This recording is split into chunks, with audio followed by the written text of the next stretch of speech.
Isang makasaysayang desisyon ang nilabas ng Korte Suprema matapos aprobahan ng warrant of arrest laban kay Pangulong Kuting Jr., unang ginang Liza Tarasmags at House Speaker Martin Tambaluslos. Kaugnay ito sa mga malawakang imbestigasyon na umano'y katiwalian at pagnanakaw sa kaban ng bayan. Ayon sa mga korte, sapat ng ebidensyang inilatag ng mga imbestigador upang patunayan ang kanilang pagkakasangkot sa ilegal na transaksyon at korupsyon. Dahil dito agad nang inantasan ang mga otoridad na arestuhin ng tatlo upang harapin ang mga kasong isinampal laban sa kanila. Sa kabila ng desisyong ito, nananatiling tikom ang bibig ng Malacanang at wala pang opisyal na pahayag mula sa kampo ng Pangulo. Samantala, ilang grupo ng mamamayan ang nagpahayag ng suporta sa desisyon ng Korte Suprema at nananawagan ng mabilis na aksyon upang mapanagot ang mga nasa likod ng di mo'y katiwaliang ito.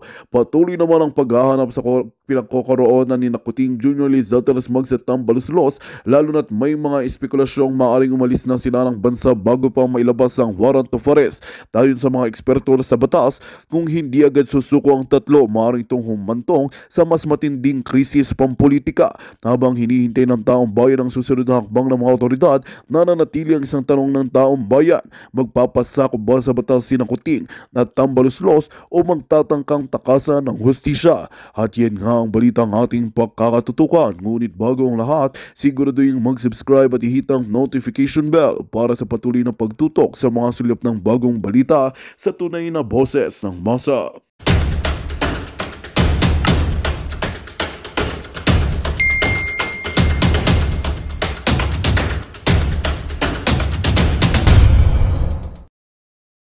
For today ng 5 in the afternoon. Kasi may mga grupo na gustong magpakita ng suporta kay Inday Sara at kay Attorney Zuleika, in which I intend to join. Ngayon, after nun, mga ano lang kami, siguro mga 1 hour lang kami sa batasan. Okay. Umalis na kami, and ayun na nga, after nun, lumabas na nga yung gusto palang dalhin si Attorney Zuleika from HOR to Women's Correctional. And I think from there, doon na talaga we see how hysterical Attorney Zuleika was. Pagkatapos ngayon, Attorney Zuleika is here in veterans, sumunod rin kami. Nung umalis pala kami doon, Mother, nung umalis kami sa Batas, Veterans Hospital siya, hindi St. Luke's. May mga tao na. Hindi, wala siya sa St. Luke's. Kasi may mga reports na nasa St. Luke's. So, nasa Veterans Hospital siya. Nasa Veterans pa siya. Okay, that's clear. Pero, okay, go ahead, Joey. Ililipat po yata siya sa, they are thinking of moving her from Veterans to St. Luke's. Ayun. Mother, okay. Kumakapal na rin yung tao sa Batasan. Nung umalis kami ng Batasan, meron ng mga nagsisipagpuntahan doon. So, I think there should be no time, no? We should not set any time. Kung magpuntahan na lahat ng tao doon, mag-organize na kayo. Pumunta na kayo. Pumunta na kayo. Wala nang oras-oras. Wala nang oras. Yeah. Kailangan natin continuous, tuloy-tuloy na to. Yes. So, tuloy-tuloy na to. So saan pupunta ang mga tao? Yung mga maraming nakikinig sa atin, saan sila pupunta? Sa veterans, sa Batasan? Saan ba dapat pumunta? Sa kayo ngayon? Sa veterans, diba? Batasan. Nandito kami sa Batasan ngayon. But I think, the goal is really talampagin ang House of Representatives, makinig sila. Their job is to represent us. Yun yung trabaho nila, i-represent nila tayo. They are not representing us anymore. Correct. At higit sa lahat, yung mga tao dyan sa Manila, yung mga constituents ni Joel Chua. I mean, yan ba ang boses na gusto nyo ipagmalaki ni Joel Chua? Yan ba yung yung mga constituents ni Joel Chua, magsilabas kayo. Kasi yung ginagawa ni Joel Chua, yan ang representation nyo dyan sa mga taga Manila. And, you should go out and tell this idiot na hindi yun yung gusto ninyong mangyari. Hindi ganun kanya kayo i-representa dyan sa House of Representatives. Ano idiot sa Tagalog? Sa tanga. Oh, yun.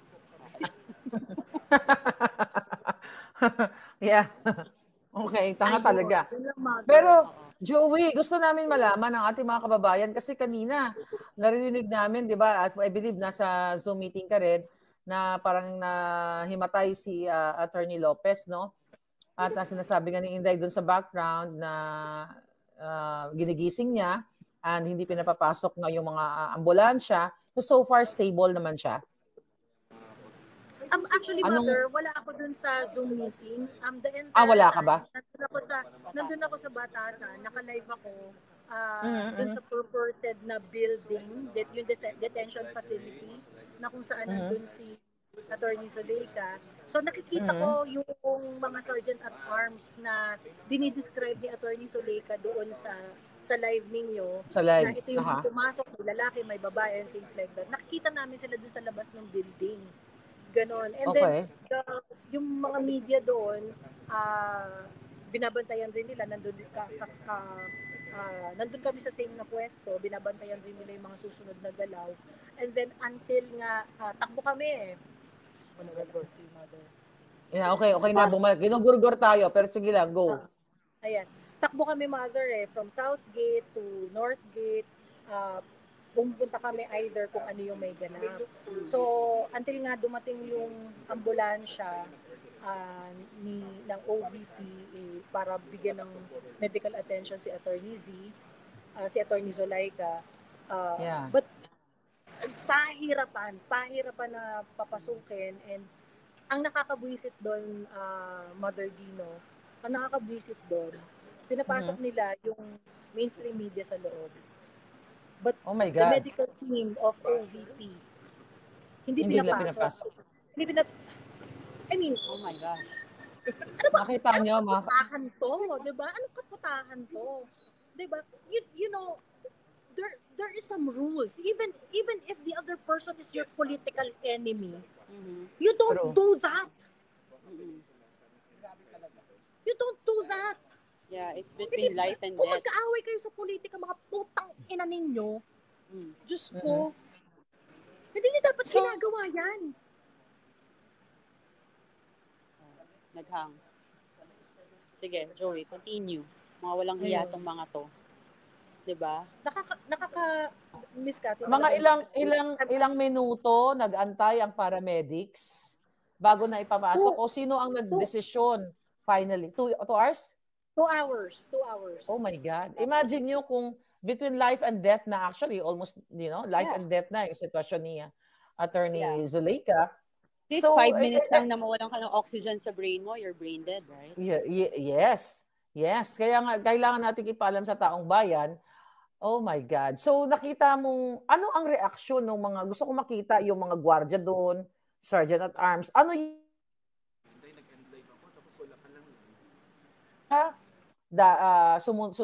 we all know na sunod-sunuran lang sila kay Romualdez dyan o sa Malacanang. So ano yung itsura ng mga security guards or forces sa loob ng questions, Mother? Ina-avoid nila ang questions.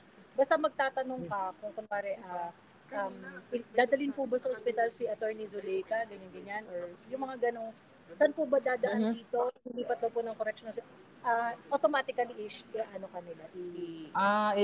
Shy away ka nila. Turn ka. Sino kaya ang concessionaire ng security ng Congress? Sino kaya? Yan, hindi ko alam. Baka si hindi ko alam. Magla-live si VP, sis. Magla-live si VP. Andyan si VP ngayon? Nandito si VP. Nasa ER kami. Nakikita niyo siya sa kung saan kayo nakapwesto? Nakikita. Pero magla-live si VP. Ay, gusto namin makita yung mga tao. Gaano karami ang tao ngayon dyan? Hello po. Kalat-kalat sis eh. Kalat-kalat pa. Teka, blurry. Sandali Tatanggalin ko yung blur background. None. So, yeah. Okay. Alright. So yan yung sitwasyon dyan. Oo. So basically, kalat-kalat lahat, sis. Okay. So, ang ER yon. Okay, nasaan yung... okay. So kayo nasa loob pala. For sure, may mga tao sa labas. Nasa kami, oo. Yeah. Nasa labas kayo. Pero may mga tao na naiwan sa Batasan, Joey? Sa Batasan? Meron na. Dumadami na yung tao, Mother D. Actually, for quite some time, ang tao lang doon, ako at saka si Rain, at saka yung may kasama ko 2 TikToker. Tatlo lang kami na nandun from I think mga around 9:30 and up to mga 2 a.m. Tapos mga mainstream media reporters nandun. Yun lang for the longest time. Merong mga... General. Sino yung nandyan? May mga police ba o mga...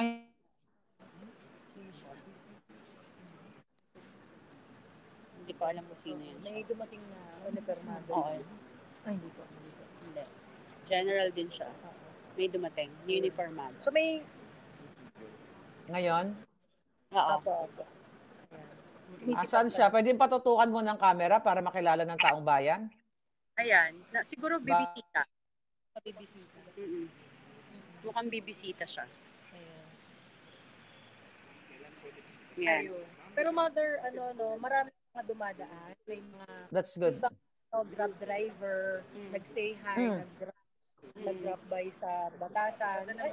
Yun, para lang malaman na, yung sitwasyon. At saka yung nakikita sila sa Simpa tsaka kay Solika tsaka kay Inday. Dahil narinig na nila si Inday, galit na si Inday eh. So may mga napupuntahan, mga nagsistay na doon, mga nagbabalita.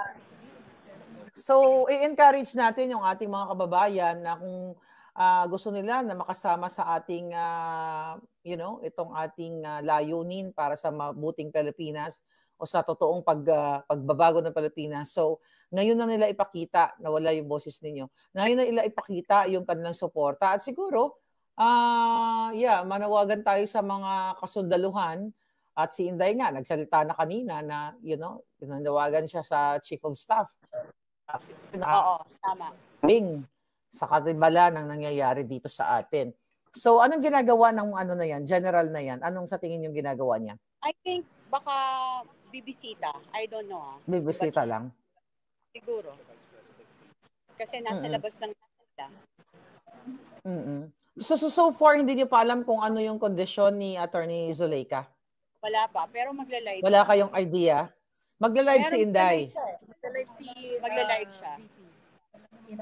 Maya. Abangan natin, antabayan natin. Kasi kaya tayo nandito para i-update natin yung mga kababayan kasi nag-aalala din sila. Nag-aalala sila kay Inday, nag-aalala sila kay Attorney Zuleika, and Sige, so pwede kayo magsalta ka muna, Joey. Go ahead. Agawin mo muna yung eksena. Sasagutin ko lang tong call. Magsalta muna kayo dyan. I-update nyo yung tao. Go. Okay. Sige, Mother. Mother, I'll take advantage ko lang yung reach mo, no, na yung mga tagapakinig mo at mga let's plan it today. Plan your travel. Huwag na kayong mag-isip kung anong oras yung event or whatever. Yes. Pumunta na kayo. Magkita-kita tayo sa batasan. Papakainin ko kayo. Magsuot kayo ng sapatos na komportable. Magsuot kayo ng damit na komportable. Magdala kayo ng tubig so para hydrated kayo. Maraming tuwalya, ganyan. Extra shirt. Extra shirt, hindi natin alam kung hanggang kailan tayo tatagal dito. Let's go there. And wag nyo nang isipin kung anong oras, wag nyo nang isipin kung ano. Punuin natin ang batasan para makinig tong mga putang inang buhayan na to doon sa House of Representatives. They are not representing us anymore. Yeah, they just do what they want. Tama. Totoo. Mga kababayan, yun ang gawin natin. Pumunta po kayo, magsuot po kayo ng komportableng damit. At tayo ay magsama-sama doon para ipaglaban ho natin yung ating karapatang pangtao. Kasi nakita niyo po kanina kung ano nangyari kay Attorney Leica Lopez. Tinanggalan siya ng karapatan na it took 2 hours, right, Joey? 2 hours. 2 hours bago papasukin yung doktor ni Attorney Zuleika.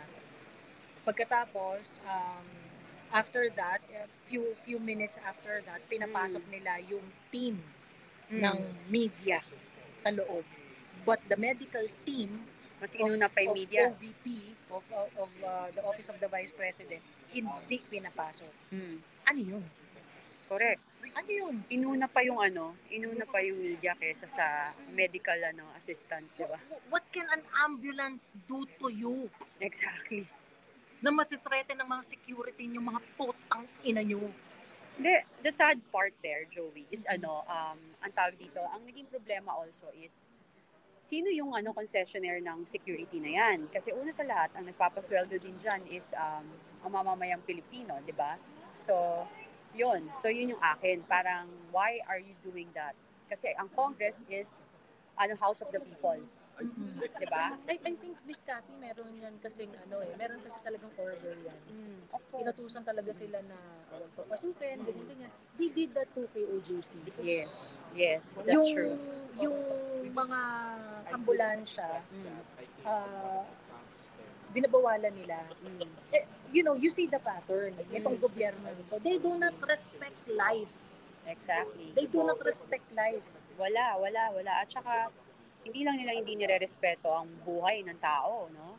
Even yung kapulisan, ang military or sundalo natin, binababoy nila, sinisiraan nila.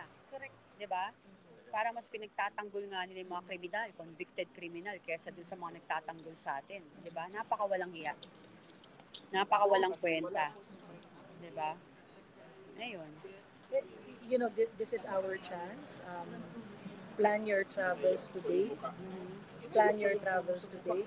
Magkikita-kita tayo basta pumunta kayo malapit sa Batasan or sa Batasan mismo.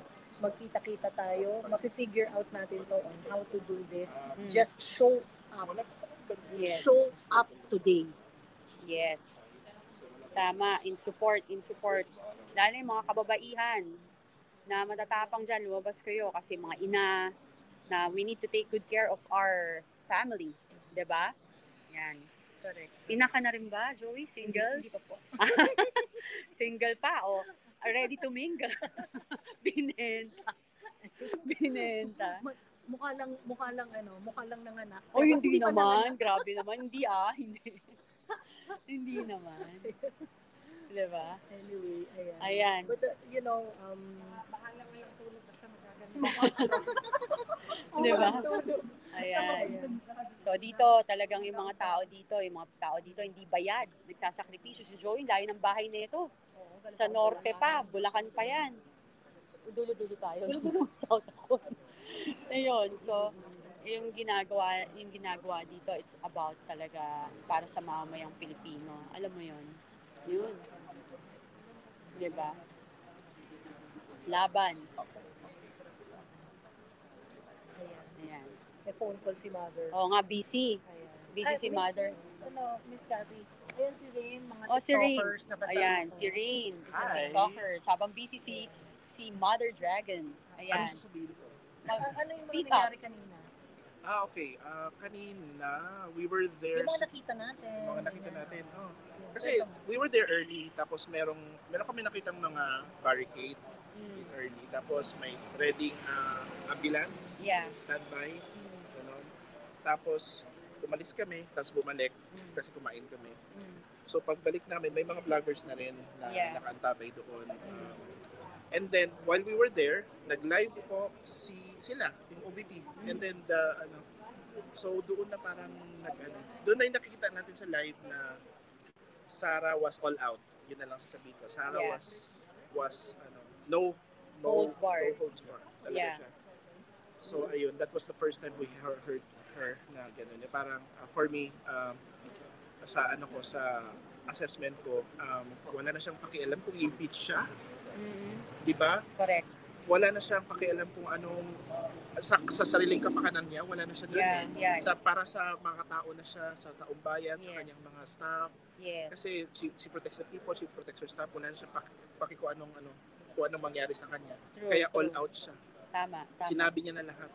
Tama. Yung mga sinabi niya. So, it's really indeed a fact that she has nothing to lose at all. Yes. So, yung mga Congress, they have everything to lose. Yeah. Kaya, di ba? So, binabangga nila someone who has nothing to lose. Yes, because she's not there to kiss ass. She's there to serve the people. So, diba? doon na talaga natin nakikita yung great leader sa kanya na for the people. Wala siyang pake kung anong mangyari sa kanya. Yeah.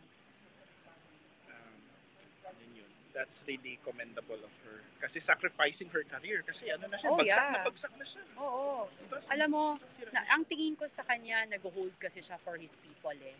Pero nung doon sila nagkamali, in the past, 'di ba? Kasi parang sa kanya, sige, hindi na lang, hayaan na lang natin sila hanggang matapos to. But now, because like, sige, sinasaktan nyo ha, binabastos nyo, sige, babastusin ko na rin kayo. Ito pala yung gusto nyong laban. Hindi kayo madaan sa tahimik lang, sa maayos lang, bastusan pala di ba? Ayun. Yun. Yeah, you can take over my vlog right now. You can talk right now. You update our people, mga palangga, while I'm doing something important lang, ha? Andito lang ako. Okay. Okay. Mag-interview kami. Sige. O, ikaw? Ikaw na. Ito, blockbuster yung live dito sa Okay. Ito ha. Sige, ikaw Ako muna, habang wala pa. Ito ha, madaming nagtatanong sa akin kung kasi nag-live din ako sa TikTok madaming nagtatanong sa akin kung people power na ba or what, ganyan. Ano pa bang gagawin natin? Sabi ko, it's really up to you, the people. Kasi kung nasa lang kayo, kung nasa bahay lang kayo, hindi kayo lumalabas. Kung okay lang sa inyo, ginawa nila yun sa KOJC. Ayan, ginawa na nila sa Chief of Staff ng Vice President ng Pilipinas.